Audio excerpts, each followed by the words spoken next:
All right, let's get started. Okay. All right, welcome everyone. It's 5:27, so let's call the meeting to order. Can we have a roll call, please? Yes. Vice Chairperson Fung? Here. Commissioner Abarca? Yes. Commissioner Monzon? Here. Chairperson Ewan? Here. And Commissioner Malfatti is absent. Thank you. Okay, thanks, Jen. And now moving on to agenda review. Any changes to the agenda?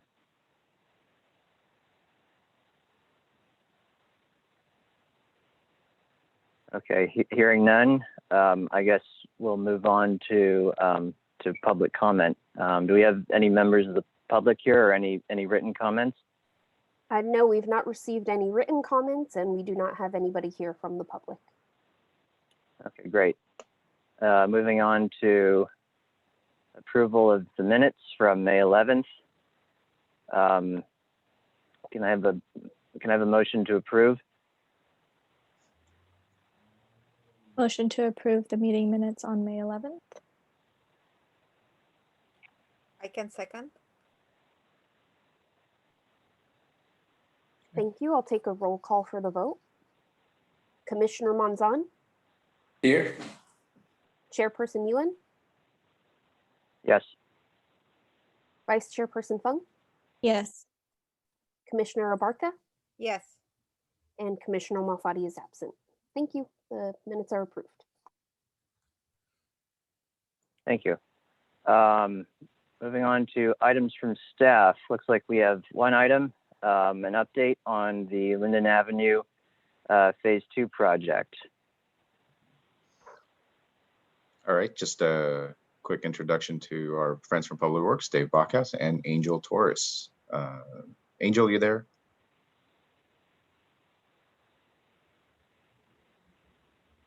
Yes, I am, Chris. Sorry about that. No worries.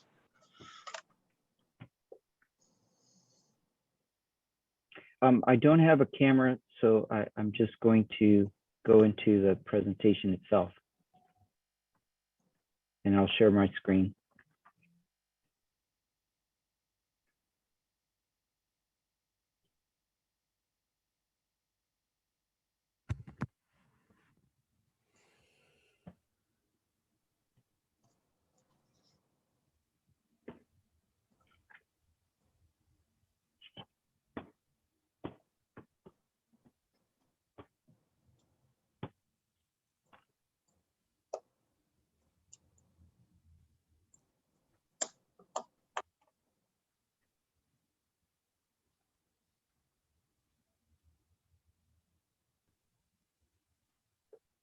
Good evening, Commission.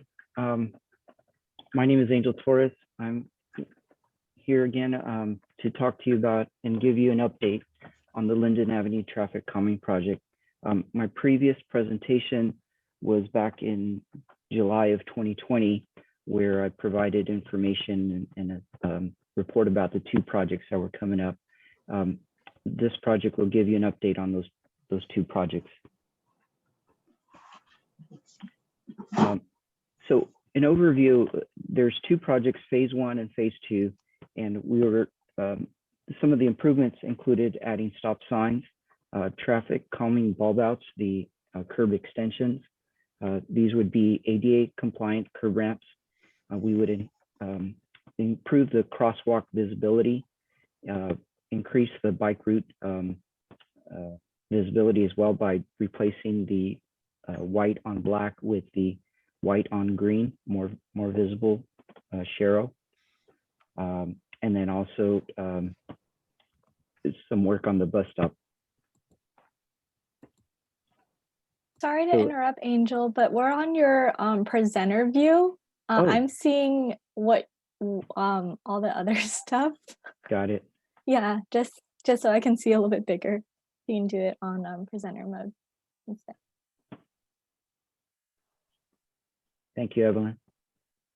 There we go. Very good. Okay. So the phase one project, which consisted of work at Pine Avenue and Aspen Avenue along Linden, has been completed as of December. And we were able to construct the improvements as per the plans and specifications. There was minimal change in the project. The scope on that project also included the irrigation for the landscaping and the biofiltration areas.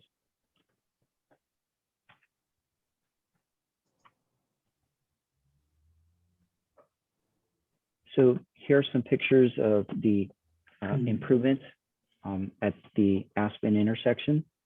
So you can see from the pictures, we do get the free shuttle service and Samtrans through this corridor. And so there are some pictures of the landscaping at one of those intersections. Here's the improvements, the as-built of the work at Pine and Linden. And one of the things I wanted to point out was the new irrigation controller that was installed. And this irrigation controller is now going to be able to take care of the 2 projects on Linden, plus the park that, the temporary park that we have right there at Pine. The phase 2 project is under construction right now. That project is improving the intersections of Miller, Lux, and California. The work in the field is almost complete in that we've completed all the concrete work, all the curb ramps, the curb extensions have been constructed. We are in the phase where we are completing the irrigation installation so that we can install the plants this week.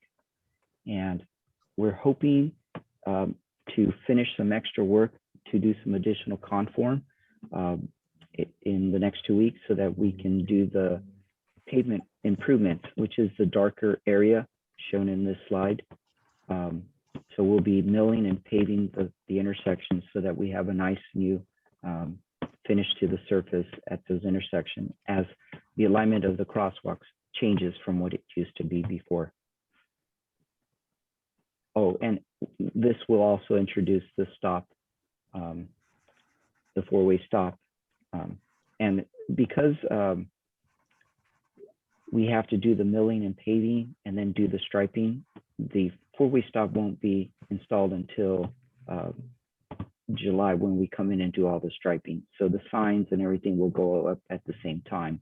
And so what I'm hoping to do is put out some information flyers saying, caution, there's a new stop installed at this intersection.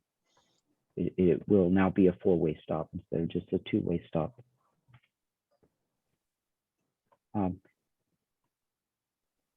So we did install green bulb outs, and the purpose of this is to capture the storm drain runoff. So we have the biofiltration area, which will allow for some of the water from the runoff to filter into the soil. Excess water will have a way to escape either through an underground system or back out through surface flow to another area. Some of the other improvements is we reduced the width of the crosswalk by installing the bulb outs, which makes it so that the pedestrians are able to cross the intersection and see the oncoming traffic much easier. So they can cross faster and see the traffic in both directions easier.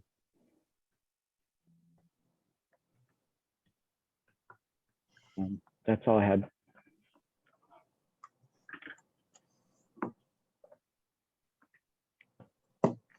Great.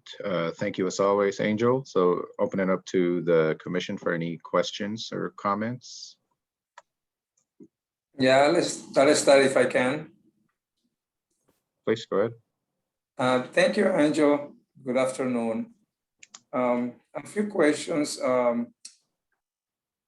Can you pull up the picture for the corner of California or Lux, please?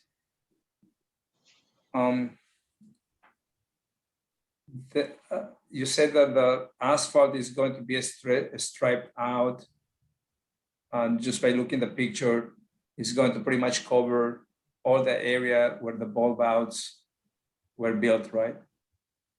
So right now, on the corner of California and Lux, the level of the new bulb outs, or the ramp, actually, the ADA ramp, is very low comparing to the asphalt. So that's going to be all striped out, the gray area, and it's going to be more, it will be easier to walk, because right now the distance is significant to walk, especially on California and Lux. Yeah, Hermes, one of the things that was a part of this project is what we call a deep lift, and it's a conform. And so what we do is we pre-designate a dimension of 2 feet out from the new lip of gutter, and we always don't know exactly how the grades are going to work. So we tell the contractor, okay, do a deep lift, a conform, and then we'll see how the existing asphalt connects to the new lip of gutter. There are 4 locations where we have just issued the contractor a directive to go back and extend the saw cut, the removal, and the replacement, so that the transition is within 8 to 10% grade, not as extreme as you might find at those intersections. So there's 1 location at Miller, there's 2 locations at Lux, and then 1 location at California, where they're going to be going back and this is something that I just went out yesterday and met with the contractor and with my inspector and the resident engineer to identify the additional work. And that's in my presentation, that's the work that I was talking about, that we need them to come in and complete before we come in and do the milling and the final paving. So it will reduce the slope. So when you come off of the curb ramp, it will reduce that initial slope. So right now it's a 2-foot section, and I agree, it's extreme. It's in the way of like 16 or 18% in some areas. So we are intentionally going to go out and smooth that out so that it's not as steep. And the slope that we're shooting for is 8%, but in some areas it may still be around 10%, which is still acceptable. Well, that's good to know. And just for out of curiosity, on phase 1 was a different constructor, and he didn't have that issue, and this constructor is encountering this situation. No, we had the same issue on the first phase, and we did ask them to extend that conform. But I see. And what you'll see is they're gonna saw cut, redo that thick section, but then they're gonna come in and take the top 2 inches off and then put a new 2 inches. When they do that, any imperfections, where the pavement matches and it's got this abrupt, they'll be able to feather it in with the new paving, and it'll be nice and smooth, kind of what you see at Pine and Aspen. So the hopes is that the milling and before the final paving will smooth things out enough to where it's a nice walkway across in either direction. Great. And on the phase 2, are you scoping the possibility to have, I don't know if that's something on your project, but California and Linden doesn't have a street name on the corner, the sign. It's been like that for a long time. I don't know if that's something that is on your project, but for safety, it would be great so that people know which street they're in, especially when they're visitors or just people that are driving by. Well, one of our new details, our city standard details, Hermes, is that we're asking the concrete contractors that are reconstructing curb ramps to include a stamp of the name of the streets on the pavement in the concrete, Let me see if I can bring up a picture to show you exactly what I'm talking about. Yeah, I'm familiar with that because you did Okay. that on Pine and on Aspen. Yeah, and we did that So- on the phase 2, but the reason we haven't put the street name sign is that at California, that was the sign that had the bus stop, and it had those 2 chairs for the bus passengers to sit on. So it was one pole that had the bus stop, the stop, not the stop. It had the bus stop, the street name, and we haven't put that pole back because we're hoping that there will be a new bus shelter there. But I don't know. I think I might have to put that piece back in the interim so that people have a place to sit in the interim before the bus shelter gets installed, if it gets installed in the future. So. Okay, so that was my other question. So now the concrete is prepared for the bus stop, and it'll be up to the Samtrans or the city to install the bus stop itself. But we have the area now, right? Right. Yeah, the area, and we are sending communication and reminders to Samtrans to help us out with that, but Okay. we have not received a confirmation yet. Would you mind if you can keep us on the loop? Because before you put back that old one, because that could be another 3 years, so we would like to be involved. If we can go through the process. This is a unique opportunity for the bus stop, and it'll be pretty sad to put back the original that you had before. You already went the extra mile to work hard on, accommodate and redesign to approve it, and it'll be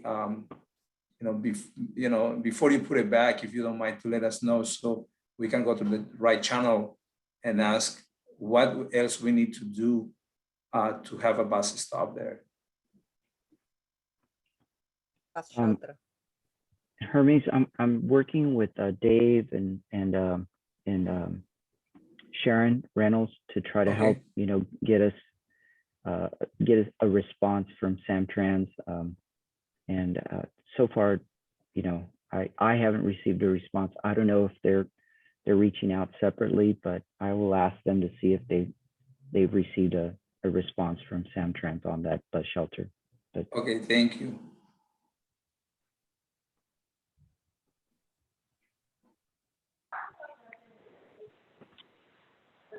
How is the need for the new 4-way stop at Lux and Linden? How was that determined? Was there a certain number of pedestrian volumes or traffic volumes that warranted the 4-way stop there, or was there a certain number of collisions in the last few years?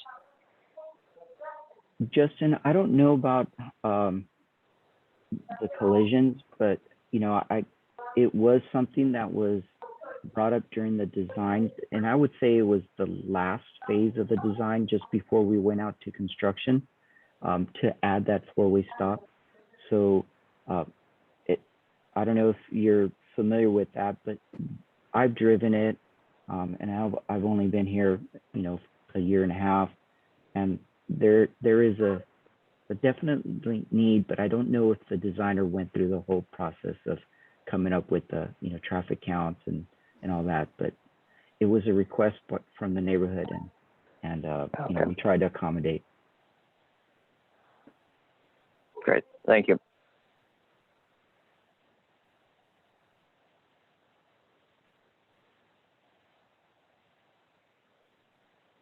Other questions? Any other questions for?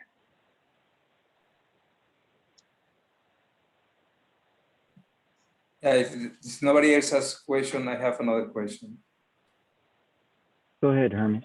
Okay, encountering with the senior neighbor on Linden, she made a comment, and I thought it might be good for you to know. When you're coming on Miller and you're going towards Airport Boulevard, and you make a right turn on Linden to go to Grand, right in that corner. And she was making a comment that she feels like, you know, the cars are making a really wide turn and they can, you know, it's kind of dangerous.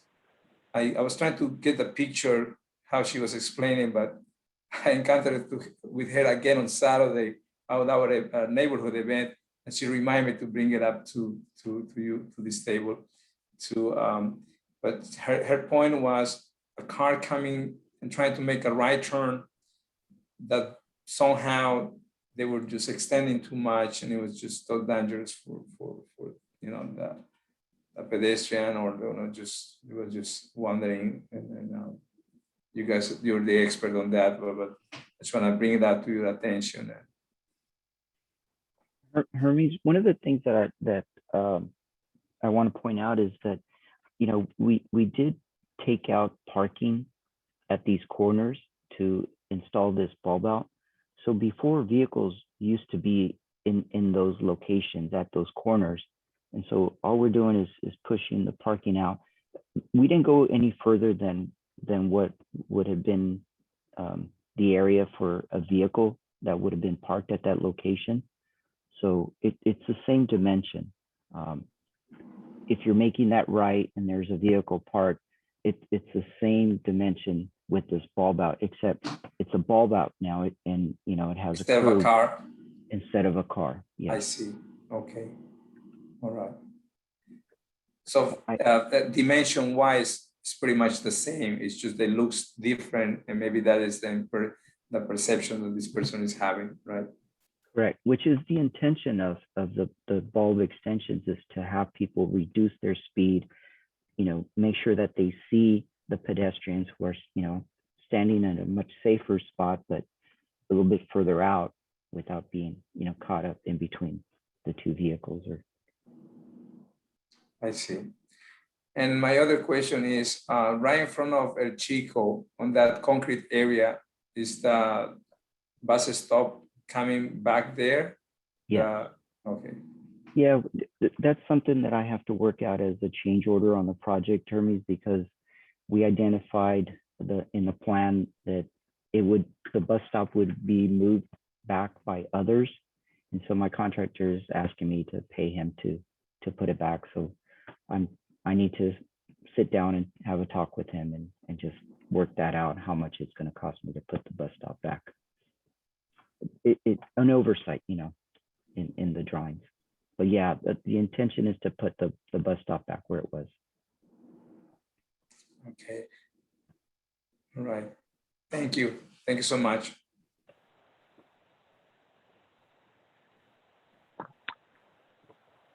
Thank you for the update, Angel. You're welcome. Okay. Yeah, great to have you here and share that info with us. And I'm sure we're all looking forward to seeing that completed soon this year. So yes, it's right around the corner. So hopefully by the end of July we should be fully complete and off that area. excellent. Okay. Any last questions? Otherwise, we'll move on to the next item. I just want to say thank you to Angel and Dave Backhouse. Thank you so much for making your time to update us. Great. You're Thanks, welcome. guys. Thank you. All right. Bye, everybody. All right. Thanks, guys. You guys have a good evening. So let's move on to items from the commission. Just take this time to set our agenda for next month. Actually had an idea for Chair Yuen, Vice Chair Fung, that in the next few weeks, we're supposed to receive updates on, actually, you know what? Chair Yuen, why don't you give an update on the meeting you were in about the local program? Yeah. Sorry about that. I stepped on your moment there. So yesterday morning, city staff and the consultant and myself and someone from the Bicycle Pedestrian Advisory Committee, we met to discuss the local road safety plan that's being developed, I guess, as part of the Vision Zero, the overarching Vision Zero plan. So what the local road safety plan essentially is an evaluation of the crash statistics over the last 5 years in the city, and looking at trends in the data as far as, you know, the types of crashes that occurred, where they occurred, and what the injury severity of those crashes were.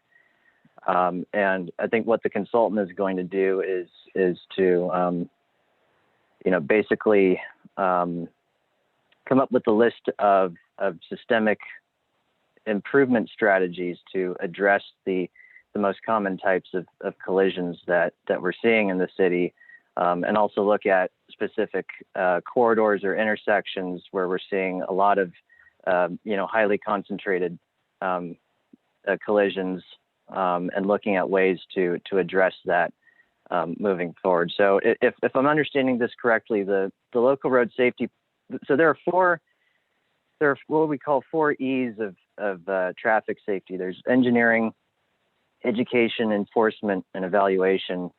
And from my understanding, this local road safety plan focuses on the engineering side of traffic safety in terms of looking at crash data and engineering solutions to address those. And Chris, correct me if I'm wrong, but this is just one part of the overarching Vision Zero plan, which will cover all of the 4 E's.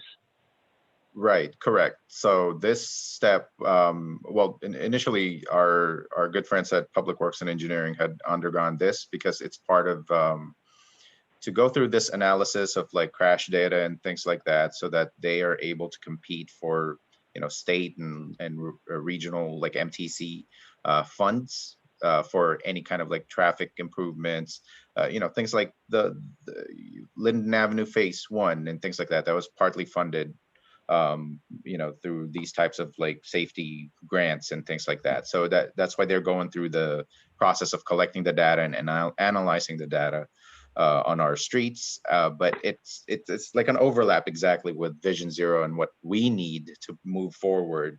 So that's why we have that, you know, this effort going on currently.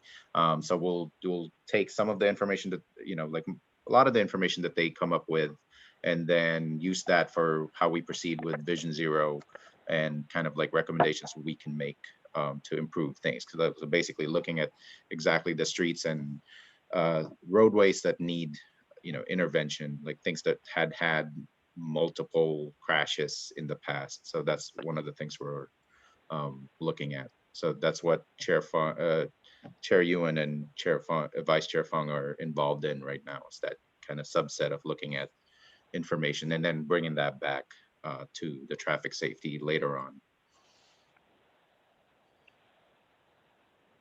So is there, so now the local road safety plan is being developed, are there plans in the future for an actual Vision Zero plan itself, which would be separate from the LRSP? Yep. That's later in the pipeline? That's later in the pipeline. Right now, it's that we Okay. wanted to piggyback on their data collection effort. So we don't, Right. it's a low cost way for us to do that and still get the same information. I know this was a question that Vice Chair Fung brought up, is that like using what sources of data. I believe they were using the one, I forgot what it's called, but it's the one that, you know, police uses. Oh, like Switters. Yeah. So, Or you know, I think what did they say? RIMS or something I think like South City has. Yeah, it's a specific program. I don't think it's that, Switters. you know, every time like the police has to respond to any kind of crashes, they record that. We're using that data, you know, for this effort. So yeah, we're just piggybacking on the effort that they're doing anyways, because that's what Public Works and Engineering needs to keep competing for funds. And for us, it's more to feed into the larger Vision Zero of making sure our streets are safe for everybody.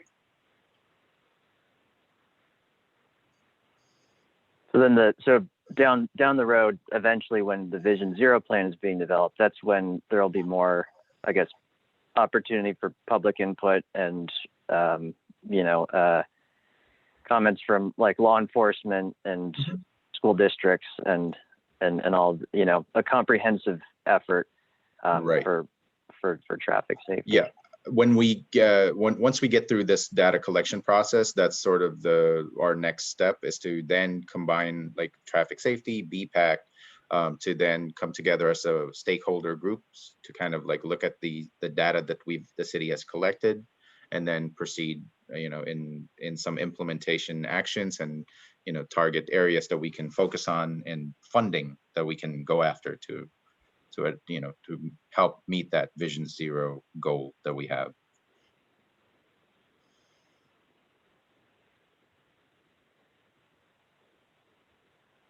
So yeah, but I think the next step was that we'll get a report from them about the data in the next like 2 weeks or so.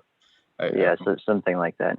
Yeah, so if you want, we could have that for discussion at our July meeting, just so we can kind of see, give our traffic safety commissioners a chance to see where the streets are, have the highest number of crashes, and the types of crashes we were seeing, the consultant is seeing in the data. I think, yeah, I think that'd be helpful for us to look at. Sure.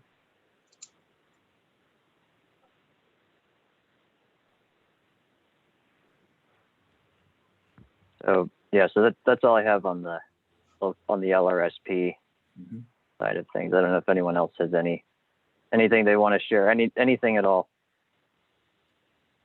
Yeah, that's cool with the data, but I'm more of a touch. I'm a mechanic, so I gotta touch things to fix it. So I'll invite all of you when we have a chance later on to walk on the main streets all together, Grand Avenue, Linden, and we can make a list of all the things that we will see as far as traffic and safety. And we can make our own list because data comes from different places and people that they don't actually drive probably on our area. So by us commissioners walking and seeing it, taking pictures perhaps, and make a list, we can compare with that data, and we can come up with an enhanced result. So I'd like to suggest that later on when we can meet, that'd be awesome. Hermes, in the minutes, I saw at the last meeting you brought up the flashing beacons at the crosswalks. What was that about? Yes, actually that was not my idea. Actually, I learned that from different neighbors, that on Armour and Linden, that is a busy corner because a lot of kids go to the Martin School. So that is a very needed corner for perhaps a flashing device to alert the drivers that people are crossing, especially the school kids. And even though school is not here, but we have to prepare all the time, right? So we did mention that a while back when the phase 1 was starting to Angel. They said that we're going to get back to us. It's been over a year. So I'm trying to get us up to date, and hopefully we can make that possible. Did that answer your question? Yeah, this is on, I guess this is on Linden, north of the project that Angel was talking about, right? This is further up towards. Right. Yeah. Well, just a little bit of background so we're on the same page. When a lot of neighbors, as you remember, were not too happy about phase 1. So one of the comments was the phase 1, one of the intention is to help with the traffic, right? To slow the speed. And so we mentioned that also we should think about the kids 1 block up, that they are also crossing the streets, and we should not only think on the cars to slow down, but the kids that are going to, the pedestrians that are going to cross. Mhm. Yeah, because there is very dangerous intersection. Because this is the intersection which most of the kids are going to the Martin School. And just, mhm. No, but I didn't see anything in the last 1.5 years that there will be any input to do something about this kind of intersection. And just to add to that, just let me give you a scenario. You have a bus, 130 or 141, is stopping at that corner, right? And another car is trying to go around, but there are kids trying to cross the street, going towards the school. So it becomes very dangerous. The driver, the other car doesn't see it because the bus is stopping to pick up other people or dropping people. That's one scenario. Plus the street is going down the hill. It's mean that the car will a little bit speed up, not even intentionally, because the street is there like down the hill. Is that something the we could? driver will see it in the last minute.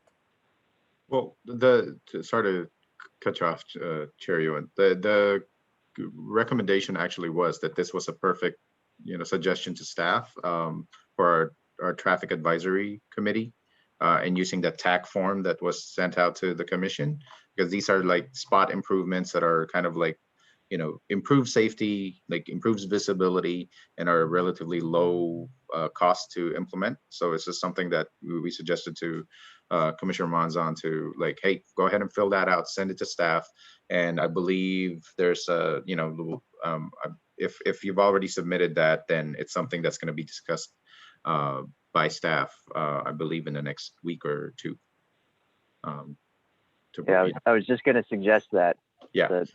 I remember the TAC is that staff. How often do they meet? Every third week of the month. So yeah. Okay. Mm-hmm. So yeah, it should be coming up. Definitely, I don't think next week, but the week after. Then we can report on that in July to kind of give you a direct update from what I hear from that meeting.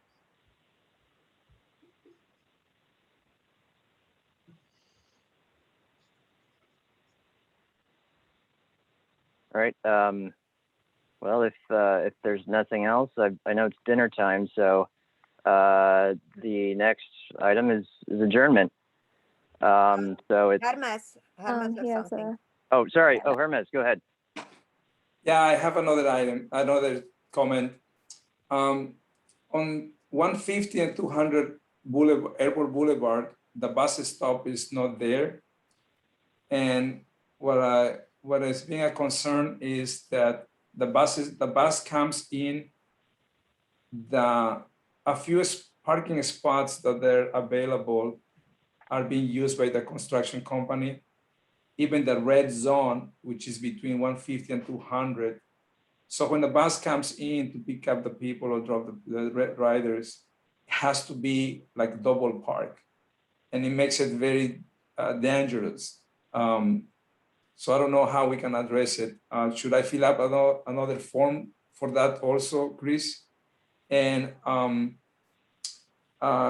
people is sitting on the hydrant, the stuff for the fire trucks for the water. How do you call that? Hydrant. Fire hydrant. Fire hydrant. People is sitting on that, sitting on the sidewalk, and it's just unacceptable for senior that they have problems to be sitting on the curbside. I don't know what else we can do as far as safety. I don't think it's safe. If I recall, somebody, I think you made a comment about that bus stop. I don't know if we have an update, or if we don't have an update yet, can we look into that? Maybe it's kind of tied up with this comment. Mm-hmm. Yeah, we'll follow up. I know that the traffic advisory committee responded to that person. I believe looking into working with the construction crew and to make sure to kind of reiterate to them what they're supposed to be doing and not block, like, block red zones and things like that, like things that they're not supposed to do. Again, they've moved forward with, whatever phase of construction they are in. So if that problem persists, then that's something that, of course, we can bring that up to the traffic advisory committee again to kind of look into. So, but no, we'll follow up with them and see what the response was. Thank you, Chris. Vice Chair Fong? Yes, just really quick. I just was wondering if we're still doing the slow streets, like blocking off saying you don't come in, especially since summer is here for the young people. Are we gonna consider bringing that back? It's just a suggestion or something we can discuss about for certain areas, if that's still happening in our city. I know that Vice Mayor Nogales was the proponent of that idea at the outset of the pandemic. I'll let you know how, like, when we tackled the slow streets, where we weren't able to be successful in is that we needed manpower and like traffic barriers to make sure that people don't, like, if we're going to close the street, we have something physical to stop them. Right. So that's sort of like what we found out is that we didn't have any of those like movable traffic barriers. But if we are still looking to do, so right now we're not looking into slow streets again, but it is a conversation that we are gonna take on to council as part of the outdoor dining and kind of like Grand Avenue streetscape and things like that. That I know we've been asked by council to look into, but and finally, the reason we sort of failed in implementing slow streets was basically we didn't have any information directly from the residents of those streets that they want something like that. There was always this concern about, hey, what happens to my parking? And the messaging has always been, nothing is happening to your parking. We're just stopping everybody else from coming into your street, for a temporary time. But we didn't get any traction from that when we did our outreach to neighborhoods and kind of talking to our council. So that's sort of what we want to, if that's something traffic safety wants to kind of look into, we can definitely do that. But we need specific streets and we need support from people living in those streets that are going to be impacted. Okay. I was just wondering because I saw how San Francisco and the Sunset was kind of successful in that, right, in terms of blocking off certain streets for it to be slower. So I saw that. I was wondering if that, yeah, it'd be interesting if we can get like the results from that, just to see what the pros and cons were, just so we know what we can improve on and what parts we could do in terms of community outreach. Right. Yeah, Jolene just put something in the chat. Nothing favorable from community members regarding slow streets. Was that through Facebook or your neighbors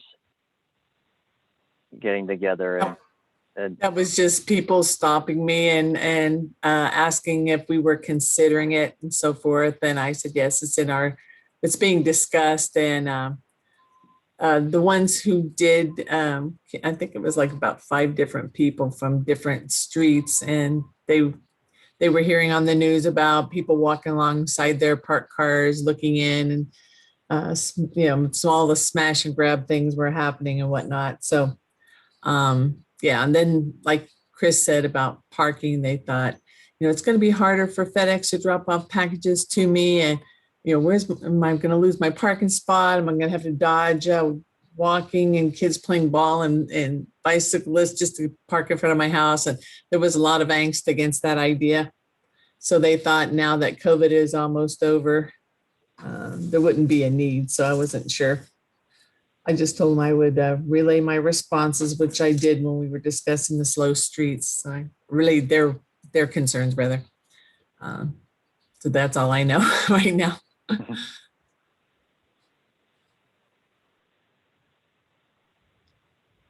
Safe to say it's an uphill climb for that type of program, but hey, if we get momentum, something we can definitely look into.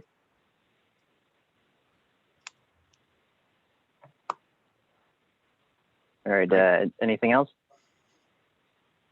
other comments, questions? Okay. All right, so with that, I guess we'll adjourn at 6:12. So All right. thanks, Thank you, everybody. everyone. It's good to see you again. Yep. Thank We'll you, see Thank you, everybody. Bye, everyone. Bye. And Good looking forward to night. seeing you in person soon. Yeah, that'd be Take great. care. Yeah. Okay, bye-bye. Bye. Bye. Take Bye. care. Bye-bye, everyone. Thanks.